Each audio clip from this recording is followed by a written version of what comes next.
telepon-teleponane mahasiswa Yaman bari koncone ning Indonesia. Itu memang kosong di zaman itu. Jadi orang-orang pendatang ini dikirimlah ke sana gitu loh. Akan tetapi ketika mereka sudah semakin besar, mereka mau nikah dengan orang Yaman itu kesulitan karena mereka kan orang Yaman tahu kalau mereka keturunan Yahudi gitu loh yang datang itu. Suara saya jelas nggak? Iya. Jelas. Nah, jadi setelah itu sudah besar, mereka ambil inisiatif sendiri, berpikir bagaimana caranya bisa nikah dengan orang Yaman. Kita nggak tahu niat dibalik itu mereka ya. Habis itu diantara mereka banyak yang masuk Islam. Masuk Islam terus nikahlah dari orang Yaman, dari kabilah-kabilah itu nikah. Nggak tahu entah setan apa yang merasuki mereka ngaku keturunan Nabi. Nah, setelah sudah ngaku keturunan Nabi, mereka besar-besarlah di Yaman. Habis itu mereka datangi orang-orang Badui itu mintain kambing. Dibilangin kalian nggak usah sholat. Kami ini keturunan Nabi, yang penting kalian muliakan kami. Kalian masuk surga. Itu orang Badui. Videonya ada 3 video aku wawancara orang Badui itu, Gus. Cuma kan keadaan aja yang belum memberanikan saya untuk saya upload gitu loh. Jadi orang-orang Badui itu didatangi, dimintain kambing, hasil panen mereka itu dijanjiin karomah, dijanjiin surga gitu. Jadi sama halnya lah dawer di Indonesia itu. Jual pasir, jual minyak yang bilang irkun Nabi, apa keringat Nabi segala macam, sama lah dawernya itu. Terus setelah mereka sudah semakin besar berbaur dengan orang Yaman, mereka sudah mulai merontak. Terakhir berdirikan partai komunis seperti yang dibawa sama mereka dari Jerman sana. Dulu kan pembantian komunis di Jerman kan besar-besaran itu, makanya mereka kabur. Jadi PBB itu tempatkan mereka ke Yaman gitu loh. Habis itu mereka dirikan partai komunis, ya pemimpinnya mereka sendiri, itu Al-Atos, Al-Jufri, dan teman-teman bin Syihab juga ada itu di komunis, di partai mereka. Den Aidit juga keturunannya Den Aidit. Ketika mereka berkuasa, Al-Jufri jadi wakil presiden waktu itu, yang pahamnya Al-Jufri itu jadi presiden. Habis itu mereka tutup pesantren nggak boleh, wanita nggak boleh pakai jilbab, tentara juga di kesatuan kalau ketahuan puasa itu dipecat gitu loh. Dan saya nggak hanya cerita, teman-teman, saya wawancarai orang. Saya berani kalau wawancarai orang, kan pernah kan Gus Hasan lihat saya wawancarai orang Yaman sembarangan di jalan yang megang senjata kemarin itu kan ada saya takut. Jadi kayak gitu. Setelah itu mereka setelah berkuasa ke Yaman, yang marga-marga ini kan setelah berkuasa partai komunis, keluarlah orang saingan mereka yang ada di zona sana di Yaman Selatan, menang dia jadi presiden. Dirubah semua sama dia, Yaman dijadikan satu, Yaman Utara sama Yaman Selatan.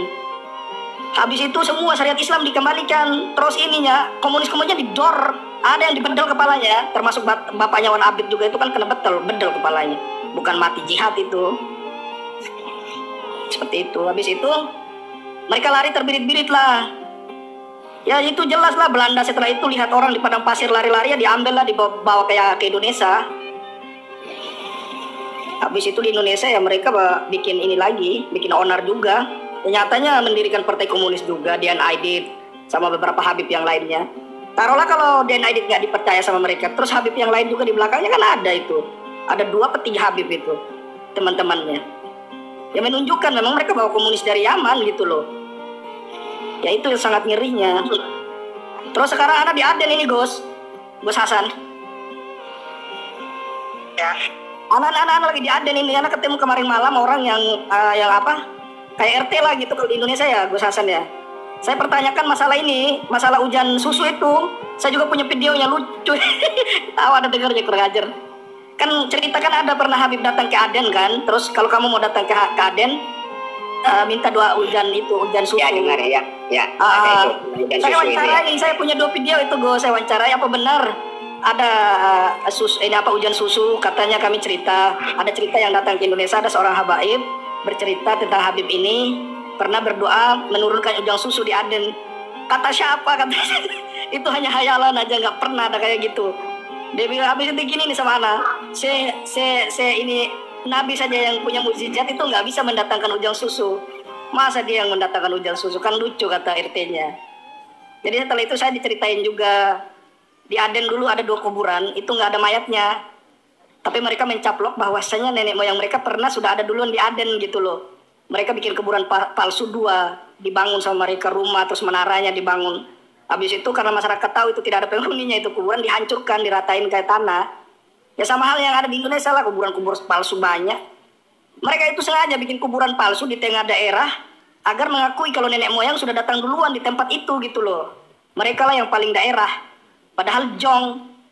Ya kayak ini, kayak Nabi Hud itu. Mungkin teman-teman kan dengar ceritanya Nabi Hud bangun di dalam gua itu kan. Itu kan orang Yaman sendiri kan ngirim surat ke Tarim. Jangan kamu bawa-bawa Yaman demi untuk mendapatkan pundi-pundi uang, mengatasnamakan Yaman. Nabi Hud bangun segala macam, itu cerita yang nggak benar. Ditegur langsung. Karena bukan dia aja orang Yaman soalnya. Jadi sekarang yang namanya Nabi Hud itu udah rungkat. Sudah nggak pernah lagi mereka menggembong-gembongkan Nabi Hud itu.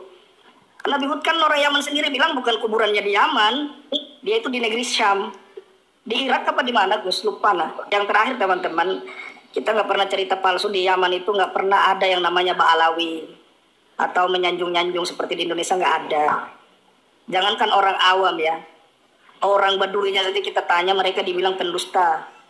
Gimana itu untuk kita apa? Kita jadikan sebuah dasar untuk benar nasab mereka. Saya tanya Al-Faqih Al-Muqaddam, mana ada orang Yaman kenal, dibilang orang gila malahan. Itu bukan orang Wahabi yang saya tanya, itu orang Asy'ari semua sama berakidah sama kita mereka itu. Mereka nggak ada yang tahu. Ada yang bilang kadzab, ada yang bilang majnun. Yang mau diapain gitu loh. Kalau masalah Tarim ini teman-teman memang sudah ada tim-timnya yang mengiklankan Tarim ini. Seperti pasir, biar laris, jualnya seperti apa. Jadi kayak gitulah. Terus Tarim diiklankan ke dunia biar orang kenal. Ya untuk mendapatkan uang. Ya kalau nggak ada Indonesia sama Malaysia ya nggak bisa itu kasih makan itu Tarim santrinya apa. Tahu sendirilah. Ya mau benar bagaimana nasab. Sampai nanti boleh buka YouTube. Itu adalah kisah pelajar Yaman. Ya begitulah saudaraku sekalian, ini adalah Gus Abbas menunjukkan perbincangan antara pelajar yang ada di Yaman, ya, seorang yang belajar di Yaman menelusuri jejak-jejak Ba'alawi. Di situ diceritakan bahwasanya memang pemalsuan makam itu udah ada sejak zaman dahulu di Yaman, ya. Ada di situ ceritakan juga bahwa menelusuri kisah-kisah Faqih Muqaddam juga tidak ditemukan gitu. Jadi bahkan ada yang ngomong bahwa Faqih Muqaddam itu al-kadzab, itu ada cerita-cerita bohong dan lain semuanya, dan tidak ada bukti-bukti yang otentik, ya saudaraku sekalian. Itulah sebabnya ceramah-ceramah Gus Abbas ya begitu berani, begitu lantang menyuarakan tentang kebusukan atau ya tentang Ba'alawi ini. Beliau begitu berani ya karena beliau pasti sudah punya bukti dan data, jadi tidak ngawur, ya. Kalau ngawur nggak mungkin lah seseorang akan seberani Gus Abbas, ya, orang sekelas Gus Abbas menyampaikan berita-berita bohong itu, karena udah punya data dan bukti dan semuanya. Jadi andai kata dilaporkan ke kepolisian misalkan atas dugaan fitnah dan lain sebagainya, yang disampaikan beliau ini ada datanya, ada buktinya. Jadi ya berani-berani saja gitu. Makanya ya dalam hal ini Gus Abbas ini memang luar biasa. Maka seorang yang berani menyampaikan kebenaran ini karena tahu bahwa itu benar, ya. Jadi ketika tidak tahu seseorang itu memang berbohong, itu pasti ketahuan dari mimik, ya, pembicaraannya ketahuan ketika bohong gitu, ya. Tidak mungkin orang sekelas Gus Abbas ini menyampaikan cerita-cerita bohong. Ini tidak mungkin gitu, karena ini resikonya sangat tinggi, ya, karena menyangkut sebuah klan yang begitu besar di negara ini. Klan Ba'alawi ini tidak sedikit gitu, ya, ribuan, ratusan ribu mungkin sudah mencapai segitu. Maka tidak mungkin seberani itu kalau tanpa bukti dan data ya.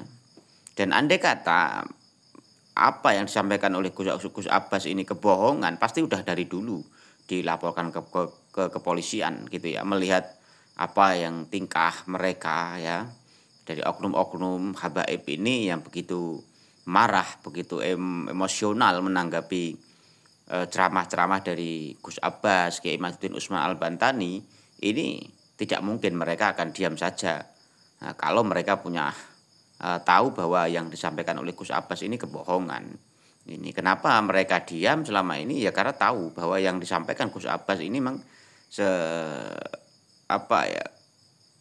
karena dia tahu bahwa mungkin saja mereka tahu bahwa yang disampaikan Gus Abbas ini memang benar dari leluhur-leluhur mereka itu memang faktanya seperti itu gitu. Dan cerita yang disampaikan oleh oknum-oknum habaib ini juga memang datanya tidak ada, itu hanya khurafat, itu hanya di kalangan mereka, di kitab-kitab mereka ya mungkin saja, dan ya yang sebetulnya juga tidak rasional dan tidak masuk akal ya itu.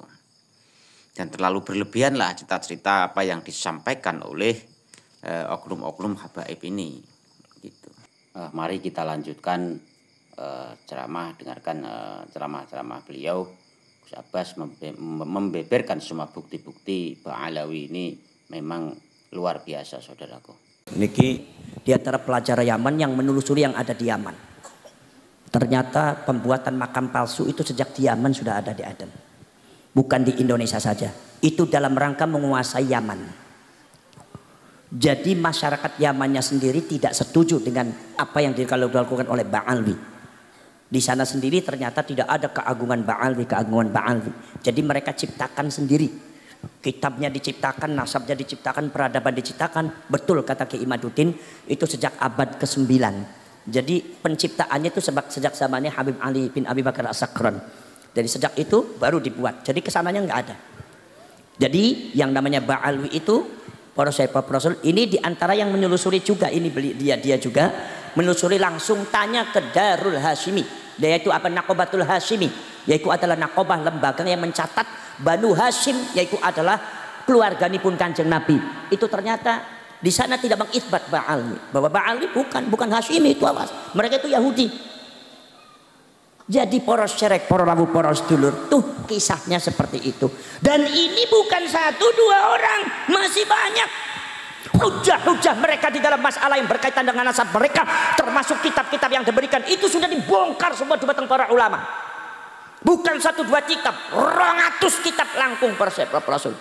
Maka dari itu para sahabat Rasul keadaannya seperti ini. Kebetulan iku wonten teng Indonesia dan di framing dumateng Belanda bahwasanya Ba'alwi atau mereka itu adalah keturunanipun Kanjeng Nabi, putune Kanjeng Nabi, wong Purbalingga mripate wuthuk kabeh 200 tahun. Sementara demikian dulu yang bisa kami sampaikan, saudaraku sekalian. Mohon maaf masalah kekurangan dan kelebihannya, dan terima kasih atas yang sudah menonton hingga selesai. Semoga senantiasa dalam lindungan Allah, saudaraku sekalian, dimudahkan segala urusannya, diluaskan rezekinya, ya, diberikan anak-anak yang soleh solihah, selalu dijaga keimanannya oleh Allah Subhanahu wa Ta'ala, dan akhirnya kita juga nantinya mendapatkan syafaat dari Rasulullah Sallallahu Alaihi Wasallam. Wallahul muwaffiq ila aqwamit thoriq. Assalamualaikum warahmatullahi wabarakatuh.